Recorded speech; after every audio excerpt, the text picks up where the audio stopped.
د قیامت علامات ډیر زیات دي. یو علامت پکې دا دی چې الله جل شانه قیامت ته نږدې یو ساروی به راوځي. د کوم ځای نه به راوځي او دا ساروی به څنګه یو د دې کار به څه دا ساروی به نبی کریم صلی الله علیه وسلم نه تپوس وکړه چې یا رسول الله جل شانه چې د قرآن مجید کې د ساروی ذکر کړی چې یو ساروی به راوځي، دا ساروی به یې څنګه د څه مقصد لپاره به راوځي او د کوم ځای نه به راوځي. نبی علیه الصلاۃ والسلام فرمایل په مخ ته ځمکه باندې د الله جل شانه د ټول نه کم بهترین کور دی، د هغه ځای نه به دا ساروی راوځي. ان بیت الله شریف د خوانه به ساروی دا روزي. یا رسول الله څنګه به کریم صلی الله علیه وسلم فرمایل دا یو ساروی به مخ په د غوی په شانتي، مخ په د غوی په شان، دا شاته یې سره د غوا په شانتي، شاته د غوا په شان، مخ د غوی په شان، سینې د ازمری په شان دی او سترګې د خنزیر په شان او د یختونه بډکی او د هغه خپې هغه به د اوخ په شانتي او د هغه دلته خکری چې کمی وړې وړې خکری وي هغه به د زرافه په شانتي، زرافه دې کې لګي لګي خکری لیدلې داسې وي او هغه هغه خپې په پزمکه باندې او سر به د وریځو سره لګیدلې د وریځ. یا رسول الله د صد پر وي وې دې به راځي قیامت ته نږدې او د سره به د حضرت سليمان علیه السلام ګتمه حضرت سليمان علیه السلام ګتمه به وسري او د حضرت موسی علیه السلام امسا به وسري او هر سړي له باغی گزار ورکړي، مسلمان لمم گزار ورکړي پتندي او کافر لمم گزار ورکړي. دا به د کار یې ساروی دا بغرزي مسلمان د پر خوشخبری د په دغه وخت باندې چې کله د په سر باندې په دغه امسا باندې ولګي الله جل شانه با د مخ هغه سپوږمۍ په شان ته وزلي او دغه کامیابی دغه انسان د لپاره چې مخ وزلي هغه کافر چې وي مخ په تک تور شي. صحیح ده. یا په بعض روایت کې راځي چې دا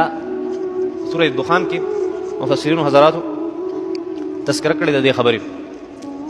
چې یو ساروی بروزي هغه مشرق ته، مغرب ته، شمال ته، جنوب ته دې ته منډه وي په یو سکند کې بزي واپس راځي څلور وانو طرفونو د دنیا ته او دا ګرځیدل مشرق مغرب شمال جنوب ته دا به د علامت تپاري چې په خلکو باندې علامت لګي چې دا کافر دی او دا مسلمان دی چې د منډه کی او وګرځي واپس د غزه تراشي هر یو سړی چا په تندي به کافر لیکل شي چا په تندي به مسلم لیکل شي. صحیح ده. دا قیامت ته نږدې دا به راځي. دغلته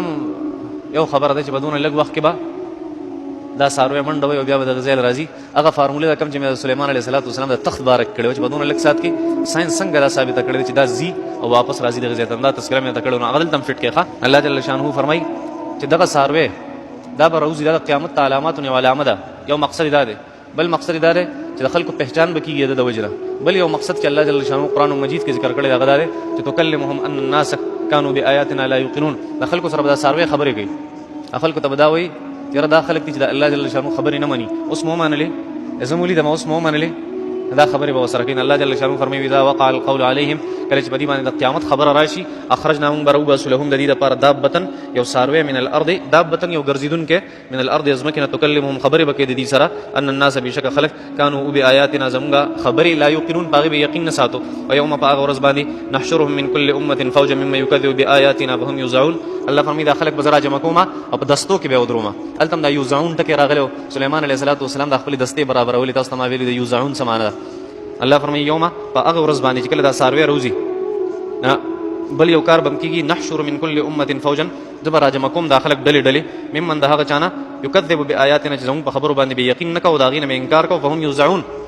او رایساری کې بداخلك. الله فرمایي حتی تر دې پورې اذا جاءوا چې دی راشي الله جل شانه قال مطلب دا چې قیامت بالکل رانږدې شو په سر ټول به الله جل شانه طرف تروي کلمه دې خبره حتی تر دې پورې